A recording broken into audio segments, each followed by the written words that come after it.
American business startups are down. Small business creation and expansion is down. We are really missing out on economic opportunities because we haven't been able to agree on comprehensive immigration reform. We are turning down people who really want to work. I mean, they are here to work, and a lot of them now have children who are American citizens, and they are doing the best they can to try to make a good life. All right, we have a lot of Americans that need work as well. Joining us now is Jonathan V. Last, senior writer at the Weekly Standard, author of What to Expect When No One's Expecting. And there's the book right there on your screen. Hello, Jonathan. Hello, how are you? I'm good, thank you. Okay, so let's talk a little Hillary. You wrote a piece just the other day at the Weekly Standard, at weeklystandard.com. Hillary's back and tougher than you think. You acknowledge the flaws that are obvious. We could add to that, since you wrote this, the lying about her grandparents all coming here from other countries. That's been established that at least one did not. And now she's parked in a handicap zone. If we could roll that while without the sound, Adam, while we talk to Jonathan. So why is she tougher than we think? Hillary lying? You've caught Hillary lying? I'm shocked at this. That's amazing. Now, look, I mean, what's going on with Hillary is that all of the knocks against her are correct, I think. You know, her accomplishments are incredibly thin. She is really not a natural politician, and we're going to see this like 5 times a day, every day for the next, 9 months or so. But all that being said, despite the fact that all the things that we like to laugh about on the right about her, which, again, they're true, she is Lucille Bluth. Lucille Bluth is running for president.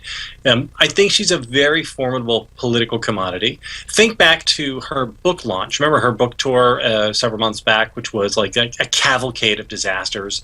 It was the type of thing that was so bad that, like, if conservatives had scripted it beforehand, nobody would have believed it.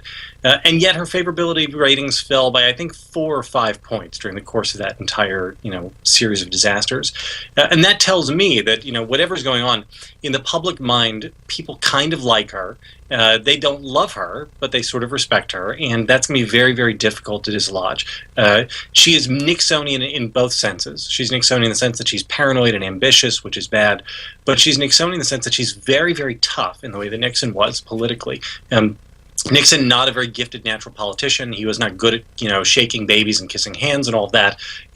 But that said, he had the toughness to sort of know what he was doing and to keep doing it even when everything looked like it was going wrong around him. And I think Hillary has shown that throughout her career. But if Nixon had, had the tape problem, let's say, and it didn't result in his resignation during his first term, and tried to run against an accomplished, savvy opponent with today's media in the second go-round, with that hanging over him. I mean, she has so much hanging over her. You don't want to go. We don't have to go back to the the Travelgate, the billing records, Vince Foster, the whole thing. We could just look at Benghazi, that clip of her looking pretty bad and saying something pretty awful. What difference does it make? The email scandal. Now it turns out that she refused to talk about it. Back in 2012. I mean, there's so much there. She'd be the subject of an ongoing congressional investigation while she's running for president.